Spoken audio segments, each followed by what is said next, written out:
Hi guys! Sa lahat ng gawain ng pagtitinda ng prutas, ito yung isa sa mga nahihirapan akong gawin. At hanggang ngayon, hindi ko pa rin ma-perfect talaga ang pagkukuha ng mga mata ng pinya. Pag ako gumawa niyan guys, sobrang pangit ang kinalabasan ng pinya dahil nadudurog siya dahil nagdo-double touch ako para makuha lang yung mata ng pinya. So karon, walay laing pasikot-sikot ng mga istorya guys, no?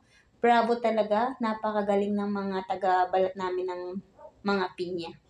So shout out pala kay Alfredo Anterio, siya yung nagbabalat right now dahil sobrang galing niya guys. Tingnan niyo naman, pag nagtanggal siya ng mga mata ng pinya, talagang ano siya, ang ganda, ang perfect lang, line na line talaga at napakaganda tingnan. So sa mga interesado kung paano namin gawin ang pagtatanggal ng pinya, alam ko talaga, common lang to guys, pero alam ko din na katulad sa akin, meron din talagang hindi marunong magtanggal ng balat ng mata ng pinya na katulad nito na sobrang perfect talaga. So, sa tagal na ng pinagsamahan namin guys ng mga kasabahan ko, ayan, kaya sisiw lang talaga sa kanila yan.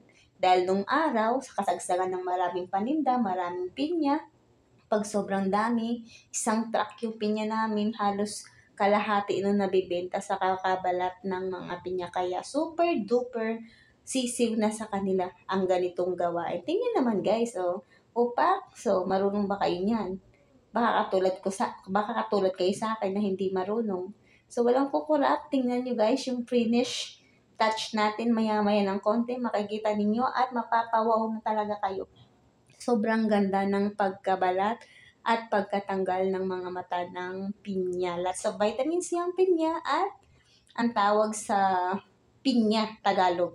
Pagdating naman sa English, siyempre pineapple siya. Then pagdating naman sa, ano ba tawag doon? May enye sa sa sa ulo ng N, enye. Kastila yata, pagka ganun, pinya. Sa atin, pinya.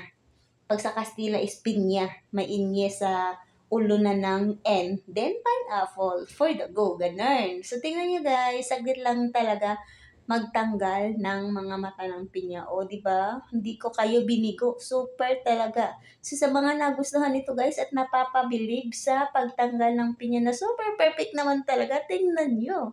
Kaya nga sa mga viewers natin dyan, kung nagustuhan niyo ang video na to, so, bigyan niyo naman ako ng thumbs up, guys. Then, sa mga hindi pa nakapag-subscribe na aking YouTube channel, please subscribe. Don't forget. Bye! Thank you!